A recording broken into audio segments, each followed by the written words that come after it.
그리스도인의 삶, 이건 되게 중요하죠. 그리스도인은 어떻게 살아야 될 것인가 라고 하는 문제는 되게 중요하고, 동시에 그리스도인의 삶의 자세는 어디에 있어야 하는가, 이런 문제는 매우 이제 중요합니다. 그래서 이 문제가 잘 정리되지 아니하면 그리스도인으로서의 삶이 참 어려워집니다. 특별히 이제 믿음의 지체들 간의 관계에서 더 중요합니다. 믿음의 지체들 간의 관계에서 그리스도인으로서 나는 어떤 자세를 가지고 살아야 하는가 하는 문제는 교회를 건강하게 만들기도 하고, 또 교회를 병들게 하기도 하고, 나를 건강하게 만들기도 하고, 나를 병들게 하기도 합니다. 그래서 이 삶의 자세를 어떻게 가져야 되는지는 참 중요한 것입니다. 교회 안에서 한 지체로 산다는 건 좀 기적 같은 일입니다. 그죠? 한 지체로는 좀 기적 같은 일이 여기에 있죠. 우리가 한 가족이 됐다라는 게 이거 얼마나 기적 같은 일이겠습니까? 한 지체로 산다는 것은 다른 말로 이야기하면 가족이라는 거예요. 가족. 그죠? 가족이 되었다라고 하는 의미를 가지고 있습니다. 한 부모이신 주님을 모시고 살아가는 그런 형제와 자매를 의미합니다. 육신의 가족은 그런 의미에서 영적 가족의 의미를 보여주는 표지와 같습니다. 이 땅에서 맺은 육신의 관계는 사실 죽음으로 다 끝나잖아요.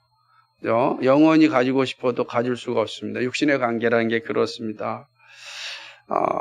죽은 뒤에는 누구도 관계를 맺을 수가 못합니다. 그러나 영적인 관계는 영원합니다. 영적 관계는 그리스도의 피를 공유한 가족입니다. 그리스도의 몸에 붙어있는 지체라고 할 수 있습니다. 영적 관계는요, 이 땅에서 시작하여서 영원까지 함께합니다. 그러므로 육신의 관계와 영적 관계는 비교 불가능한 거죠. 잠시만 있다가 끝나는 겁니다. 그러나 영적 관계는 영원한 관계다라고 하는 것이죠. 그렇기 때문에 영적 관계를 잘 맺어야 합니다. 이 땅에서도 잘 맺는 게 중요한데 영원한 관계이니 얼마나 잘 맺어야 되겠습니까? 그죠? 여기서 원수 지면 되겠습니까? 그죠? 그러니까 이 모습들은 우리의 삶에 있어서 매우 중요한 것을 가르쳐 주고 있습니다. 그럼 어떻게 하는 게 이 관계를 잘 맺는 일일까? 그는 육적 가족의 모습을 통하여 그림자로 우리에게 보여주셨습니다. 여러분, 육신의 가족을 한번 생각해 보십시오. 여러분의 가족들을 한번 생각해 보십시오. 여러분의 가족이 언제 행복합니까? 그죠? 언제 평화롭습니까? 언제 스위트 홈이라고 말할 수 있습니까? 여러분의 가족이 언제 그렇습니까? 사실은 가족이라고 해서 모두가 다 같은 마음을 가지고 있지 않습니다. 놀랍게도 다 다른 성향을 가지고 있습니다. 그래서 가족이라 할지라도 서로 배려하지 않으면 힘든 삶을 살게 됩니다. 피를 나는 형제요 가족이고 부모라 할지라도 다 다릅니다. 그래서 배려하지 아니하면 육신의 가족도 온전한 가족으로 세워줄 수 없습니다. 욕심을 버리지 아니하면 그 가족이 건강한 가족이 될 수 없습니다. 여러분, 가족 간에 참 끔찍한 일들을 행하는 걸 보지 않습니까? 이유는 두 가지입니다. 크게 하나는 욕망이고 하나는 배려가 없는 거죠. 그러니까 여기가 이렇게 되어지면 같이 자랐다 할지라도요, 참 끔찍한 상황을 맞이할 수가 있습니다. 형제 자매가 서로 싸우지 않고 자라는 경우가 드뭅니다. 여러분, 여기 싸우지 않고 자란 적 있습니까? 물론 이제 외아들일 경우는 다를 수 있죠. 근데 외아들은 또 부모님이랑 싸우잖아요. 그러니까 싸우지 않고 자라는 사람은 없습니다. 다 싸우면서 자라게 되어져 있습니다. 부부도 싸웁니다. 그런데 형제라고 싸우지 않겠습니까? 다 죄성을 가지고 있어서 아주 악착같이 싸웁니다. 그런데 이렇게 싸워도 가족 관계가 끊어지지 않습니다. 싸웠다고 해가지고 가족 관계가 끊어지는 건 아닙니다. 따로 산다고 해서 또 가족 관계가 끊어진 것도 아닙니다. 그냥 그렇게 살아갑니다. 가족을 건강하게 세우려면 정말 인내하고 배려하고 사랑하고 또 자기 욕망을 잘 죽여야 됩니다. 그러지 아니하면 가족이 평화가 없어요. 자식이 자기가 원하는 욕망을 계속 부모에게 요구해 보십시오. 한도 끝도 없죠. 그 욕심이 강한 사람 많잖아요. 특별히 모르겠습니다. 제가 이 재벌집 자녀가 아니어서 재벌집에서는 아이들이 원하는 대로 다 사주는지는 잘 모르겠어요. 근데 제가 볼 때 그럴 것 같지가 않아요. 그래가지고서는 그 자신의 살림을 꾸려갈 수 있는 그런 훈련이 되지 않을 것 같습니다. 그런데 우리 생각해 보십시오. 부모님을 향하여서 나는 명품이 필요하니까 명품을 계속 달라고 해 보십시오. 그럼 어떻게 되겠습니까? 부모님 한국은행에서 돈 찍어내는 것도 아니고, 그럼 이제 막 싸움이 생기는 거죠. 왜? 자식은 자식의 욕망이 있고, 부모는 부모의 한계가 있는 거예요. 서로 배려하고 기다려줘야 되는데, 내 욕망을 채워달라고 무조건 요구하면 그 가정 어떻게 되겠습니까? 박살이 나는 겁니다. 박살이 나는 거예요. 거기에는 1차적으로 뭐가 사라지겠습니까? 그렇게 되면 1차적으로 사라지는 게 뭐냐면 평화가 사라집니다. 샬롬이 사라집니다. 샬롬은 당장 우리에게 피해를 주지는 않습니다. 그러나 샬롬이 사라지게 되면 점점점 강팍해집니다. 그리고 신뢰가 무너집니다. 그러면 끔찍한 일들이 발생할 수밖에 없습니다. 그러니까 우리가 건강한 가정을 세우려면 사실은 이렇게 서로가 배려하고 또 사랑하고 인내해야 되는 것이죠. 그리고 오히려 섬기는 일을 잘하면 그 가정은 행복하고 복되게 되어 있습니다. 근데 이러한 모습들은 영적 관계에도 같은 모습을 가지고 있습니다. 왜냐하면 육적 가족은 영적 가족의 그림자와 같기 때문에 그렇습니다. 교회에 모인 영적 가족들은 우리 가족보다 더 다양합니다. 그래서 육적 가족보다 더 인내와 배려와 사랑과 겸손이 필요합니다. 그렇지 아니하면 영적 가족을 이어가기가 쉽지 않습니다. 특별히 영적 가족은 육적 가족의 핵심적인 성품의 문제만이 아니라 신앙 성숙의 문제도 함께합니다. 가족들은 성품의 문제와 욕망의 문제만 또 해결되면 됩니다. 그런데 영적 가족은 이거와 함께 신앙의 성숙의 문제도 함께 해결해야 되는 것입니다. 믿음이 연약한 자와 믿음이 강한 이들이 함께 섞여 있는 게 영적 가족이기 때문에 그렇습니다. 어린아이의 신앙으로부터 시작해서 성숙한 신앙들이 함께 모여서 한 가족을 이루게 되어 있습니다. 그래서 성품의 충돌 못지않게 이 신앙의 충돌도 곳곳에서 일어나게 되어 있습니다. 그러니까 신앙의 충돌이 일어나면 참 그 해결하기가 만만치가 않죠. 이런 충돌 가운데 영적 가족이 건강하게 살기 위해서는 우선 누가 중요하냐면 성숙한 믿음을 가진 성도의 자세가 매우 중요합니다. 오늘 로마서 14장은 그 사실을 얘기하고 있어요. 1절로부터 우리가 지금 다시 살펴보고 있는데요. 믿음이 성숙한 성도가 매우 중요합니다. 영적 가족에서 어떤 문제가 생겨서 충돌이 일어날 때, 신앙의 충돌이 일어날 때, 그때 믿음이 연약한 자에게 문제가 있는 것이 아니라 믿음이 성숙한 자에게 문제가 이제 있어야 됩니다. 그 성숙한 사람들이 어떤 자세를 가지고 있느냐가 그 공동체를 건강하게 만들어갈 수 있느냐, 아니면 병들게 할 수 있느냐가 달려 있습니다. 매우 중요한 것입니다. 어린아이의 신앙을 가진 신자는 자신의 신앙 위치를 잘 모릅니다. 그래서 성숙한 믿음을 가진 성도가 믿음이 연약한 성도를 잘 받아줘야 됩니다. 믿음이 연약한 성도는 지금 자신이 어떤 위치에 있는지 인식하지 못해요. 그래서 아주 자기 비판이 강할 수 있습니다. 그리고 작은 충고나 작은 비판에도 금방 시험이 듭니다. 그럴 수밖에 없죠. 단단하지 못하니까 작은 것에 의하여 흔들릴 수밖에 없는 게 사실입니다. 특별히 이 믿음이 연약한 사람들은 의외로 자신이 대단한 신앙을 가지고 있는 것처럼 착각합니다. 그래서 기본적인 신앙의 모습도 행하지 않으면서 작은 비판에는 시험이 듭니다. 자신은 기본적인 신앙의 자리에 있지 않는데 자신을 향한 작은 비판이 오면 이제 시험이 드는 거죠. 그렇다고 해서 믿음이 연약한 지체들의 의견을 교회가 무시하면 안 됩니다.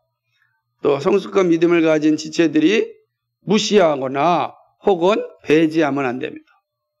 그거는 믿음이 성숙한 성도들의 문제가 되는 겁니다. 믿음이 연약한 사람들은 자연스럽게 그런 문제를 이야기할 수 있습니다. 그래서 성숙한 믿음을 가진 사람들은 그러한 비판에 인내하고 넉넉한 마음을 가지고 기다려야 합니다. 그래서 성숙한 믿음을 가진 사람의 특징은 뭐냐면 기다리는 일 잘하는 사람, 잘 기다리는 사람입니다. 어떻게 기다려야 됩니까? 넉넉한 마음으로 기다려야 됩니다. 넉넉한 마음이란 사랑하는 마음입니다. 사랑하는 마음을 가지고 기다려야 됩니다. 부모가 자식을 혼내고 부모가 자식에 대해서 아주 엄하게 대하지만 부모는 자식을 버리지 않죠. 그 자식이 언제나 돌아올 때까지 기다립니다. 마치 우리 하나님처럼 그렇습니다. 집 나간 탕자를 끝까지 기다리시는 그 하나님처럼 믿음이 성숙한 성도들의 자세는 넉넉한 마음으로 사랑을 가지고 기다려야 합니다. 그러면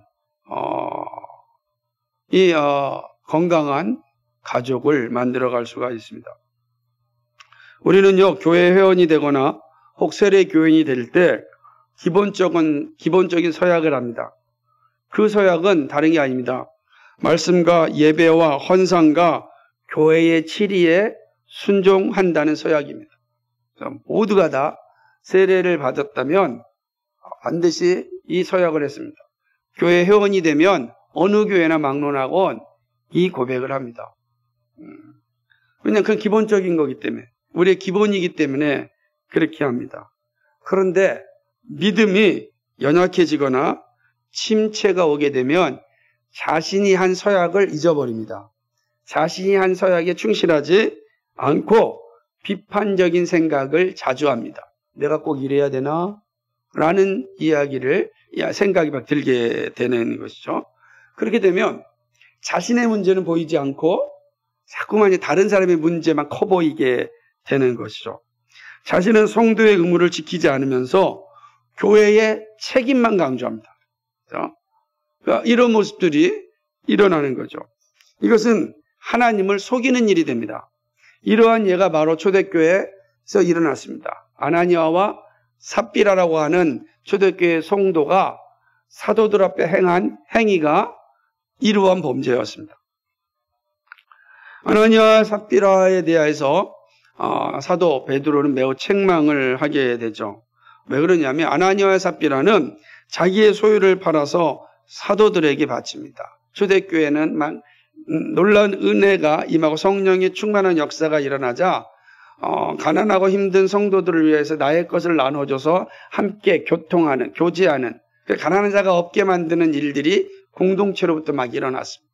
힘이 없는 지체들에게 힘을 줘서 다시금 힘을 내어 살 수 있게끔 하는 일들이 초대교회 부흥의 역사였습니다. 이런 역사 가운데 아나니아 삽비라도 있었습니다. 그는 자기의 소유를 팔아서 사도들에게 내는 것입니다. 근데 문제가 있습니다. 이건 자발적으로 내는 건데, 자발적으로 내는데 이들 마음 가운데 사단이 들어가서 탐심을 줍니다. 이걸 다 내야 되겠느냐라고 일부를 숨깁니다. 그리고 사도들 앞에서는 자기의 소유를 다 냈다고 이야기하는 것입니다. 이런 상황에 대해서 베드로는 이렇게 책망을 합니다. 사도행전 5장 4절에 보면 땅이 그대로 있을 때에는 내 땅이 아니며 판후에도 내 마음대로 할 수가 없더냐? 어찌하여 이 일을 내 마음에 두었느냐? 사람에게 거짓말하는 것이 아니라 하나님에게로다. 이렇게 말씀. 사도는 아나니아와 삽비라의 태도를 사탄의 지배를 받아 하나님을 속인 것이라 말씀합니다. 아나니아와 삽비라가 소유를 팔은 행위에 대한 해석이 여러 견해가 있지만 분명한 것은 이들이 자발적으로 사도를 속이고 하나님을 속였습니다. 자, 이 속이는 것이죠. 그러니까 자신이 하나님 앞에서 한 서약을 사실 신앙이 침체되거나 믿음이 연약해지게 되면 하나님을 속이는 일을 하게 됩니다. 자기가 한 서약 다 잊어버리는 거죠. 여러분이 하나님 앞에 세례받을 때 했던 서약을 다 기억하십니까? 관심이 없죠. 여러분이 앞에 나서 세례받을 때 신앙 고백한 거 기억하십니까? 잘 생각이 나지 않죠. 그러나 여러분 이제 세례교인이 됐다는 거, 직분자가 됐다는 건 하나님 앞에 서약한 겁니다. 근데 그거 관심 없죠. 그거는 오늘 사도 베드로의 말로 표현한다면 하나님을 속인 행위입니다. 근데 놀랍게도 아나니아 삽비라가 어떻게 됐죠? 그 자리에서 죽었습니다. 엄청난 사건을 보여주는 거예요. 죄 문제에 대한, 물론 이제 죽음에 대해서 그 죽음이 곧 아나니아 삽비라가 구원받지 못합니다 라고 말할 수 없습니다. 그러나 그건 뭐냐면 아나니아 삽비라가 이 땅에서 삶을 더 이상 유지하지 못하게끔 하셨다라고 하는 겁니다. 그러니까 더 이상 그런 이 땅에서 하나님의 사명을 감당하지 못하게 되었습니다. 우리가 한번 잘 생각해 보아야 할 것입니다. 그렇죠? 믿음이 연약하거나 혹은 믿음에 시험이 들어서 침체가 오면 모두가 다 이런 거짓말을 하게 됩니다. 사탄의 지배를 받아서 자신이 한 서약도 거짓으로 행합니다. 여기에 직분자뿐만 아니라 목사도 마찬가지입니다. 목사도 안수받을 때 엄청난 선언을 합니다. 선서를 하죠. 그런데 영적인 침체가 오면 예외 없습니다. 그렇죠? 그래서 자기 욕망과 자기 탐욕에 살아가는 일들이 나타나게 되는 거죠. 그럼 목사는 설교할 때의 신앙이 전부가 아닙니다. 그가 설교단을 내려가고 이제 목사로서 은퇴하고 난 뒤부터 어쩌면 진짜 신앙을 살아간다고 할 수 있습니다. 그 되게 두렵고 떨린 일입니다. 여기서 늘 보이면서 이야기하지만 이제 혼자 하나님 앞에서 한 성도로 살아갈 때 그가 어떤 모습을 가지고 있느냐가 진짜 성도의 모습이에요. 그러지 않겠습니까? 그러니까 지금도 마찬가지지만 그러니까 영적인 침체가 오면 예외가 없다. 누구나 마찬가지다. 라는 걸 이제 보여주는 것입니다. 그럼 어떻게 되겠습니까? 영적인 침체가 와서 자기가 한 일도 잊어버리게 되면 나타나는 첫 번째 현상은 예배가 가볍게 여겨집니다. 기도하지 않고 살아갑니다. 찬양과 감사가 입술에서 사라집니다. 헌금 생활도 나타나지 않습니다. 말씀에 대한 감격도 식어지고 읽지도 않습니다. 결국 믿음이 병들거나 침체가 옵니다. 연약한 자에게 나타나는 모습입니다. 이때 믿음이 성숙한 성도는 매우 조심해야 됩니다. 그러한 지체들을 보고 그러한 성도들을 볼 때 정말 조심해야 되는 겁니다. 성도로서 의무를 충실하게 하고 있는 성도들은 오히려 그때 더 겸손해야 됩니다. 우리의 지체들이 힘들고 어렵고 영적으로 침체 가운데 있을 때 비판하는 것이 아니라 겸손해야 됩니다. 이게 영적 가족의 자세예요. 겸손해야 됩니다. 그래야 우리 애가 가족과 함께 영원한 삶을 함께 누릴 수 있습니다. 자, 로마교회도 이런 상황이 있었습니다. 바울은 로마교회에 믿음이 있는 성도에게 믿음이 연약한 성도를 대하는 자세를 말씀합니다. 성숙한 성도는 무엇보다도 믿음이 연약한 성도를 향하여 겸손한 자세를 가져야 함을 바울은 강조합니다. 로마서 14장 1절에서 바울은 성숙한 믿음을 가진 성도들에게 믿음이 연약한 자들을 받아들이라고 말합니다.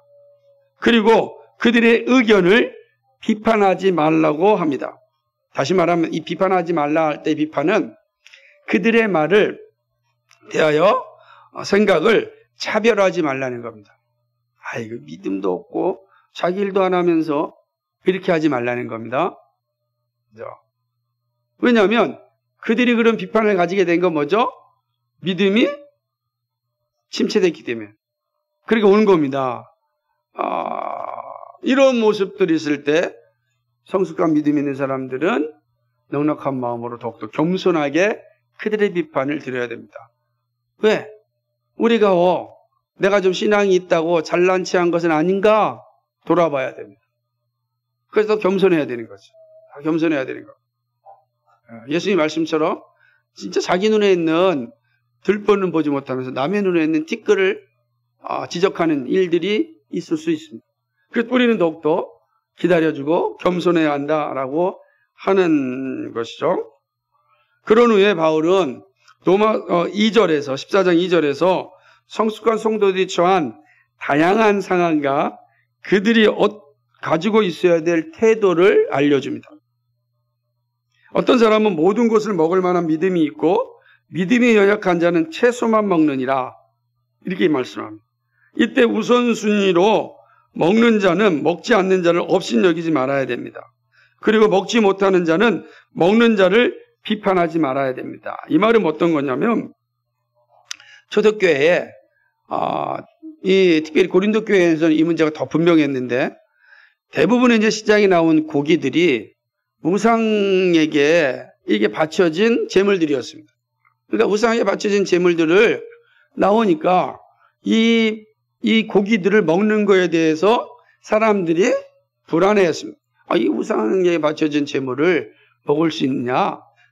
그래서 믿음이 없는 연약한 사람들은 무섭고 불안하니까 아예 고기를 안 먹고 채소만 먹는 겁니다. 그러면서 어떤 생각을 가졌겠습니까? 나는 매우 영적이다. 나는 고기 먹지 않으니까 영적이다. 그런 거 생각한 거예요? 그런데 고기 먹는 사람들 어떻습니까? 야, 이걸 하나님 우리에게 주신 거야. 왜 못 먹냐? 믿음이 없어가지고 이런 생각을 갖는 겁니다. 그러니까 믿음 있는 사람들은 고기도 먹고 채소도 먹고 다 먹어요. 근데 믿음이 연약한 사람은 못 먹는 겁니다. 채소만 먹습니다. 이 두 사이에 어떤 논쟁이 있는 거예요? 채소만 먹는 사람은 자신이 더 영적이라고 생각하는 거예요. 우리는 깨끗하게 살아 하는데 성숙한 믿음을 가진 사람은 이건 하나님 우리에게 다 주신 건데 우리가 왜 못 먹냐고 이야기합니다. 믿음이 없는 사람들은 이제 우습게 보는 거죠. 그렇게 이제 이야기하는 것입니다. 또 문제는 단순히 이 문제만 있는 건 아니었습니다. 사람들이 또 절기 문제로 서로 다투기도 합니다. 아마 이 절기 문제로 다툴 때는 유대인들과 혹은 이방인, 유대인들, 그리스도인들, 혹은 이제 이방인 그리스도인들 간에 생기는 이 모습일 수도 있습니다. 여전히 아직 예수를 믿었어도 절기에 대한 생각을 가지고 있다. 이 절기 중요하다. 주일보다는 부활주일이 더 중요해. 이렇게 얘기하는 겁니다. 우리 매주일이 부활절인데 매주일이 부활절임을 기억하는 것이 오늘 부활절을 지키는 거지 오늘이 다음 주일보다 그전 주일보다 더 중요한 날이 아닙니다. 같은 주일이야. 그런데 이런 생각을 하는 거야. 그러니까 절기 문제를 가지고 또 싸우는 거죠. 하나니까 그리스도 안에서 자유하게 됐는데 자유를 누리지 못하는 상황들이 생기게 되는 것입니다. 믿음의 차이가 생각의 차이를 만들어내는 것입니다. 이런 이제 모습들이 교회 안에 존재하는 거죠. 여러분도 그러지 않습니까? 우리 안에도 나는 기도가 더 중요하다. 아니다. 기도보다 더 찬양이 더 중요하다. 이렇게 예를 들자면 그런 생각의 차이가 있을 수 있습니다. 하지만 이 모든 것이 서로를 비난하는 기회가 돼서는 안 된다라는 거예요. 서로 비난하면 안 됩니다. 믿음의 성숙 차이로 인하여 생기는 문제로 비판하고 업신여기지 말아야 합니다. 특별히요, 비본질적인 문제로 나타난 생각의 차이로 서로 싸우지 말아야 합니다. 바울은 이렇게 얘기합니다. 자, 먹는 자도 주를 위하여 먹고 먹지 않는 자도 주님을 위하여 먹지 않는다. 그렇잖아요. 고기를 먹지 않는 자도, 믿음이 연약한 자도 나는 주님을 위해서 먹지 않는 거다. 아니, 고기를 먹는 자도 나도 주님을 위해서 먹는 거다. 그러니까 먹는 게 중요한 게 아니라 그 사람의 행동이 중요한 거예요. 자세가 중요한 거예요. 주님을 위하여서 나는 먹고 먹지 않는다. 이렇게 말씀하시는 겁니다. 그러면서 먹거나 먹지 않거나 다 하나님께 감사하면 된다. 이렇게 얘기합니다. 자, 그러면 이제 말씀하신 게 분명히 나타나는 겁니다. 이런 말씀을 한 후에 오늘 우리가 살펴볼 말씀이 나옵니다. 본문은 믿음이 연약한 자와 믿음이 성숙한 사람 모두를 지칭하면서 말씀합니다. 우리 한번 7절 말씀 같이 읽어볼까요? 7절 말씀을 같이 한번 읽었으면 좋겠습니다. 시작. 우리 중에 누구든지 자기를 위하여 사는 자가 없고 자기를 위하여 죽는 자도 없다. 아멘. 자, 보세요. 이 말씀은 이 땅의 모든 삶이 자신만을 위하여 존재하지 않고 타자를 위한 의무가 있음을 말씀합니다. 누구든지 자기를 위하여 사는 것이 없고 자기를 위하여 죽는 자도 없다라고 이야기합니다.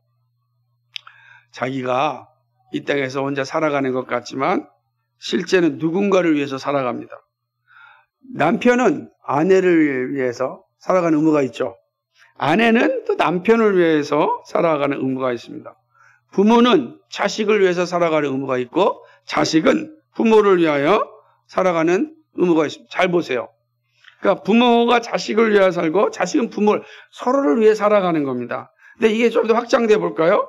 생각해 보시기 바랍니다. 고용주는 직원은 고용주에게 의미가 있습니다. 여러분, 내가 직장에서 열심히 일하는 게 마치 나를 위해 사는 것 같은데 그러지 않죠? 사업가가 열심히 일하는 게 자신만을 위한 것 같은데 그렇지 않습니다. 서로를 향한 의무가 있다. 이 땅의 삶이 다 그렇다는 겁니다. 자기를 위해서 사는 것이 아니고 서로에게 의무가 있다. 우리는 모두 누군가에게 의무가 존재합니다. 그런데 이 의무에 궁극적인 그런 존재가 있습니다. 바로 하나님이죠. 우리가 이렇게 서로에게 의무를 하는 건 바로 하나님이 우리의 의무의 시작이기 때문에 그런 것입니다. 8절 말씀은 그래서 이어져서 이야기합니다. 우리는 살아도 주를 위하여 살고 죽어도 주를 위하여 죽습니다. 나오는 거예요. 우리의 삶과 우리의 죽음이 다 주님을 위한다고 이야기하는 것입니다. 모든 사람은 다 하나님 앞에 의무가 있습니다. 우리는 다 하나님의 소유입니다. 이 땅의 삶도 하나님의 은혜로 주어졌습니다. 하나님의 은혜가 없다면 이 땅에서 우리가 살 수가 없죠. 하루하루를 꼭 깊이 생각해 보십시오. 하루하루를 살 수 있는 은혜는 정말 하나님의 은혜다라고 말할 수밖에 없습니다. 우리가 살아야 할 이유를 하나님이 주셨습니다. 주님을 위하여 삽니다. 주님을 영화롭게 하기 위하여 사는 거죠. 왜 그럴까요? 왜 우리가 살아도 주를 위해 살고 죽어도 주를 위해서 죽습니까? 우리의 삶의 자리가 왜 여기에 있어야 합니까? 그것은 주님께서 우리를 죄의 형벌에서 구원하여 주셨기 때문입니다. 여기에 살아야 될 이유가 분명한 거죠. 죄로 인하여 죽음에 이르는 우리를 살려주셨습니다. 모든 인간에게 죽음이 옵니다. 죽음이란 죄의 형벌입니다. 그래서 죽음을 피하려고 하지만 피할 수 없습니다. 그렇죠? 죽음은 괴로운 거예요. 그러므로 마지막 순간에 다 죽음을 피하려고 모든 사람은 애를 씁니다. 그러나 애쓴다고 해서 죽음을 피할 수가 없습니다. 이 땅에서 엄청난 성공을 하여도 죽음을 피할 수가 없습니다. 엄청난 권력을 가지고 있다 할지라도 죽음을 피할 수 없습니다. 대지주가 된다 할지라도 그날 밤 주님께서 그 육신을 데려가면 그 가진 모든 성공, 부와 권력이 아무 의미가 없습니다. 한순간에 다 사라지는 것입니다. 제가 얼마 전에 장례식에 참여하였습니다. 이제 하관을 해서 이제 무덤을 파고 하관을 하는데 그 사위되는 어떤 분이 그 시신을 덮고 있는 삼배옷 밑에다가 돈을 왕창 집어넣는 겁니다. 그죠? 노잣돈이라고 합니다. 그걸 다 집어넣는 겁니다. 그러니까 이제 이 무덤을 이렇게 덮는 사람들이 그걸 발견하고 그걸 이제 빼려고 하니까 빼지 말라고. 그대로 넣어. 원래 그분들도 주는 건데 이분은 잘 몰랐나 봐요. 빼지 말라 그래가지고 그냥 그 시신 밑에다 다 그냥 돈 뭉치기를 집어넣고 이제 하관을 했습니다. 그거 참 너무 어이가 없었습니다. 그죠? 죽은 시체가 무슨 돈이 필요하겠습니까? 아무 가치가 없는 겁니다. 다 썩어질 건데요. 죽음 앞에는 아무것도 필요 없습니다. 아무도 필요 없는 거예요. 그죠? 그 사람들은 착각합니다. 그래서 보면은 사람들이 그렇게 열심히 일하는데 그 모습이 마치 죽기 위하여 사는 것처럼 보일 때가 많습니다. 나는 죽기 위하여 산다. 나 죽기 위하여 일한다. 이런 겁니다. 죽기 위하여 애쓰는 모습을 볼 때 참 안타깝죠. 그런데 그리스도인의 삶의 의미가 다릅니다. 사명을 위하여 삽니다. 그 모든 것은 주님께서 우리를 죄에서 구하여 주셨기 때문입니다. 우리의 죄를 십자가에 속죄하여 주셨기 때문입니다. 죄가 더 이상 그리스도인에게는 지배할 수 없게 하셨습니다. 이것이 그리스도인이 가진 영광입니다. 이 땅에서 살아야 하는 진짜 이유를 가지게 되었습니다. 그러나 삶의 이유가 분명한 또 한 가지가 있습니다.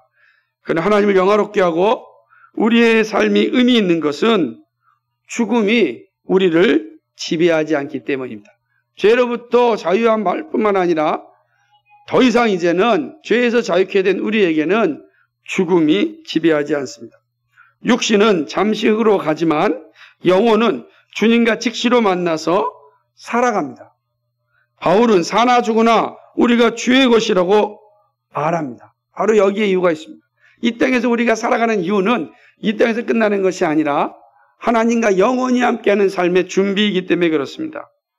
사는 것이 주의 것인 것은 분명한데 죽어서도 주의 것이면 어떻게 할 수 있습니까?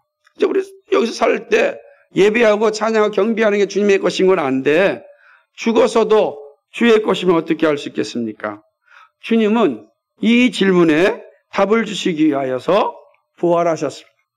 9절 말씀이 그 사실을 우리에게 증거합니다. 다시 한번 읽어볼까요? 시작. 9절 말씀입니다. 이를 위하여 그리스도께서 죽었다가 다시 살아나셨으니 곧 죽은 자와 산 자의 주가 되려 하십니다. 아멘. 아멘. 이를 위하여 라고 얘기합니다. 사나 죽으나 주의 것임을 위함이라고 말씀합니다. 그리스도께서 죽었다가 다시 살아나셨습니다. 곧 죽은 자와 산 자의 주가 되려 하심이라. 이 말씀은요, 살아서도 예수님은 주님이십니다. 그리고 죽어서도 예수님은 주님이십니다. 예수님은 두 세계의 주님이십니다. 살아 있는 이 땅과 죽어서 우리가 가야 되는 그 땅의 다 주인이 누구시냐? 바로 예수님입니다. 그럼 여러분 여기 들어올 때 입구에 써 있죠. 예수님은 나의 주님이십니다. 예수님은 나의 주님이시면 이 땅에서뿐만 아니라 하나님의 나라에서도 주님이십니다. 두 세계의 주님이 바로 예수님입니다. 이게 되게 중요한 것이죠. 주님은 십자가에서 우리의 죄를 대속하여 죽으셨지만 죽음을 이기고 부활하셨습니다. 산 자와 죽은 자의 주님이 되기 위함입니다. 살아서도 주님과 함께 살지만 그리스도인은 죽어서도 주님과 함께 삽니다. 그러기 위해서 주님이 부활하셨습니다. 이 땅에서만 너의 주가 아니라 네가 죽어서도 나는 너의 주다. 두 세계의 주님이 예수 그리스도입니다. 사나 죽으나 우리는 항상 같습니다. 우리의 삶이 사나 죽으나 동일합니다. 주님은 우리가 살아있을 때도 함께 하십니다. 우리가 죽어서도 함께 합니다.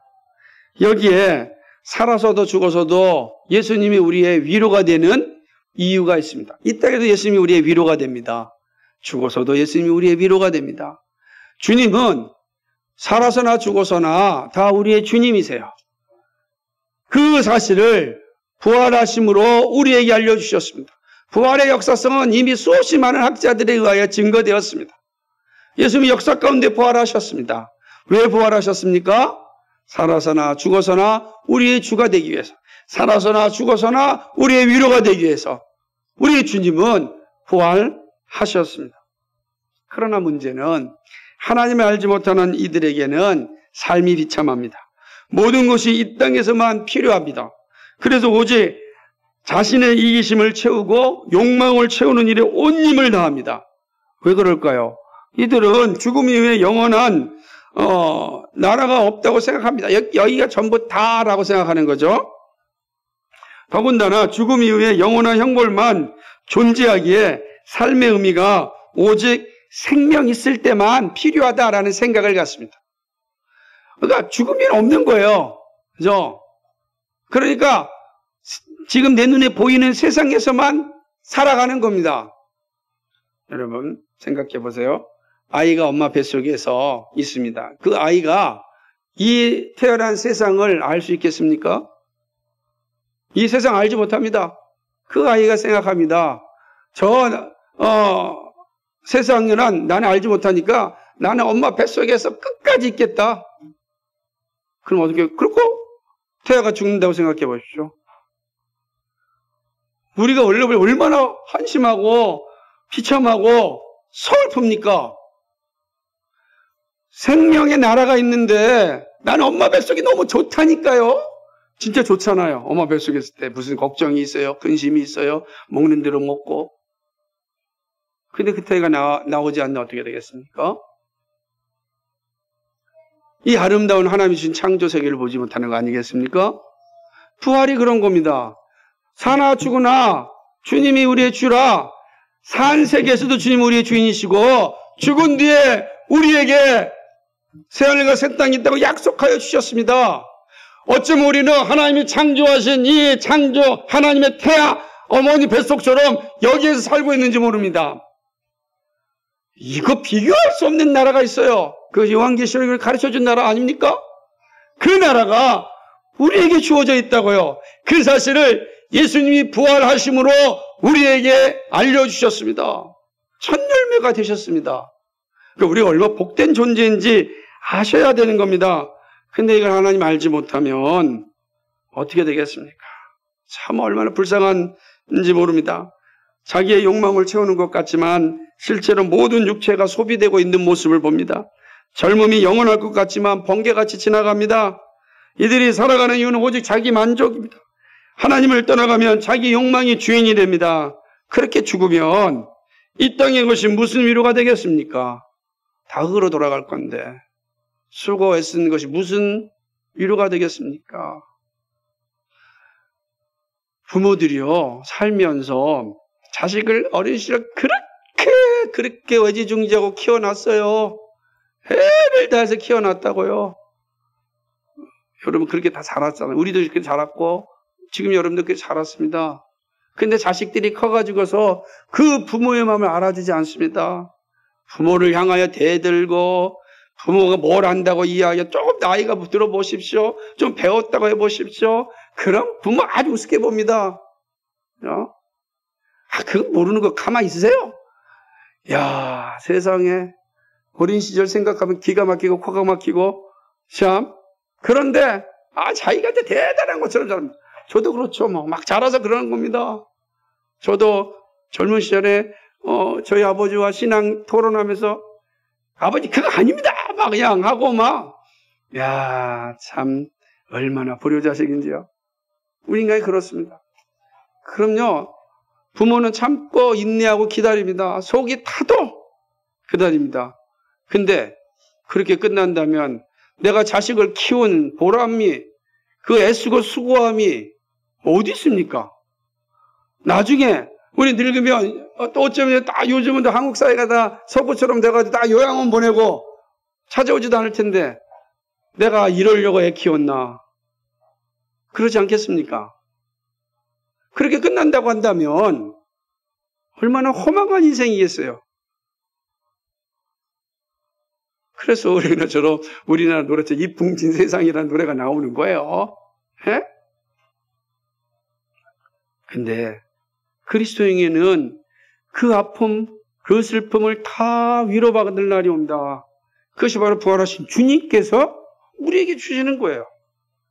이게 바로 위로가 되는 겁니다. 그죠?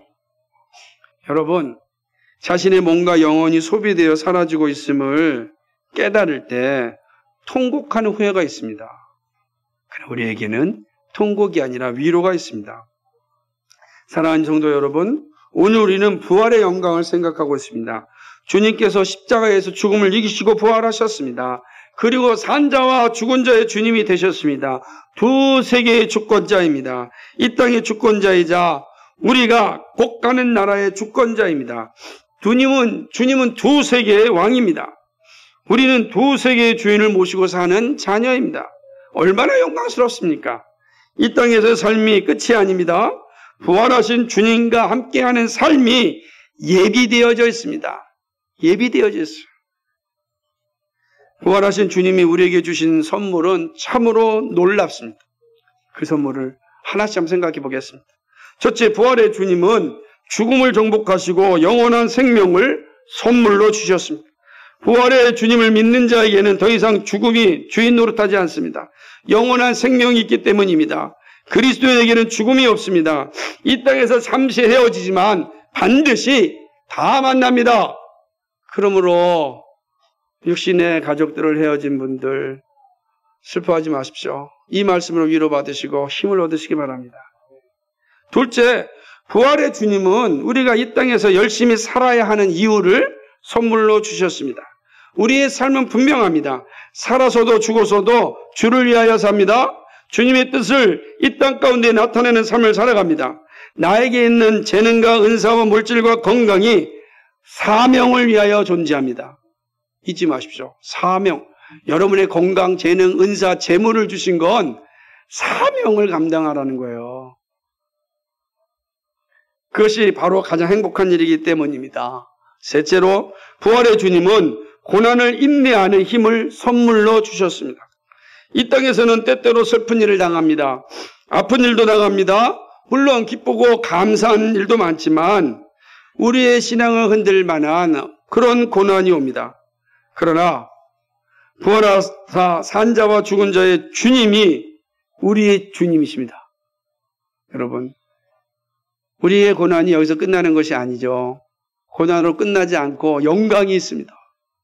그러므로 고난 가운데 주어지는 영광, 십자가 없이 면류관이 없습니다. 죽음 없이 부활이 없습니다.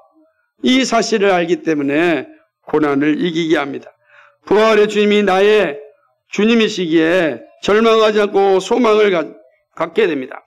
이 땅의 시선에서 머물지 않고 부활의 나라를 바라봅니다. 우리가 이 땅에 살지만 우리의 시선이 두 세계를 바라보는, 그리스도인은 이 땅을 살지만 두 세계를 바라보고 사는 겁니다. 그리고 내가 이 땅에서 복음과 함께 고난받을 때 바로 주님께서 나에게 그 영광으로 선물을 주실 그 면류관을 동시에 보는 사람입니다. 이 그리스도인이에요. 그러니까 우리 그리스도인은 두 세계를 동시에 보고 살아가는 사람입니다. 예수 믿지 않는 사람은 오로지 내 눈에 보이는 세계만 보지만 그리스도인은 두 세계를 바라봐요.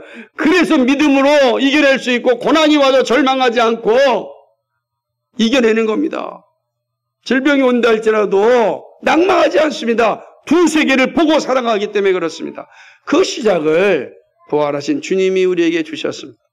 마지막 네 번째로, 부활의 주님은 사랑을 베풀며 살아갈 수 있는 능력을 선물로 주셨습니다. 부활은 우리에게 이 땅이 전부가 아니고 끝이 아님을 알게 해주셨습니다. 이 땅이 전부라면 온갖 죄를 짓고 마음껏 살 수 있습니다. 그러나 역사를 기록하여 남겨놓듯이 우리의 삶이 하나님 앞에 다 기록되어 남아 있습니다. 저는 역사의 기록을 보면서 생명체의 기록이 펴지구나. 역사라는 게 마지막 날 하나님 나라에서 우리의 모든 삶이 기록된 생명책의 그림자구나. 왜 여러분, 역사를 기록하는 것은요, 하나님의 형상을 지음받은 인간 외에는 없어요. 동물들이 역사를 기록합니까? 식물들이 역사를 기록합니까?